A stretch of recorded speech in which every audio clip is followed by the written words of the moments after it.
মই সদায় এটা কথাই কৈ আছোঁ যে বিজেপিয়ে ইফালে যুদ্ধ ঘোষণা কৰি দিলে। আমি দেখিছোঁ যে বিজেপিয়ে ইতিমধ্যে হিমন্ত বিশ্ব শৰ্মাই আমাৰ টকাৰে মহিলাবিলাকক 10,000 টকা দি মিটিং কৰি তেওঁলোকৰ কেম্পেইন প্ৰথম ৰাউণ্ড শেষ কৰিলে। দ্বিতীয় ৰাউণ্ড শেষ কৰিলে আপোনাৰ নৰেন্দ্ৰ মোদী কানি হয়নে না?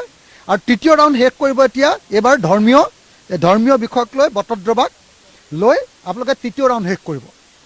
এতিয়া বিজেপিয়ে তৃতীয় ৰাউণ্ড শেষ কৰিবলৈ গৈ আছে, কিন্তু আমি ঐক্যবদ্ধভাৱে এতিয়ালৈকে বিজেপিৰ বিৰুদ্ধে আৰু এই চৰকাৰখনৰ দুৰ্নীতিৰ বিৰুদ্ধে মাত পাতিবৰ কাৰণে ঐক্যবদ্ধ হৈ আমি এলায়েন্সটো ঘোষণা কৰি দিব লাগিছিল। সেইকাৰণে মই বাৰম্বাৰ কৈ আছোঁ যে এজ চুন এজ পচিবল, যিমান পাৰি সোনকালে আমাৰ মাজত ঐক্যবদ্ধ হৈ বিজেপি বিৰোধী আমাৰ যি এলায়েন্স, সেই এলায়েন্স শক্তিশালী কৰিব লাগে, আগবঢ়াই লৈ যাব লাগে, আৰু যিমান পাৰি সোনকালে আমাৰ মাজত চিট বিতৰণ কৰি যুদ্ধৰ কাৰণে সাজু হ'ব লাগে, আৰু বিজেপিক 2026 চনত ব্ৰহ্মপুত্ৰত উটুৱাই দিব লাগে। এইটোৱে কথা, বেলেগ একো কথা নাই। যিমান পাৰি সোনকালে সেইটো হ'ব লাগে। যদি গুৰুত্ব নিদিয়ে তেতিয়াহ'লে নিজৰ লোকচান।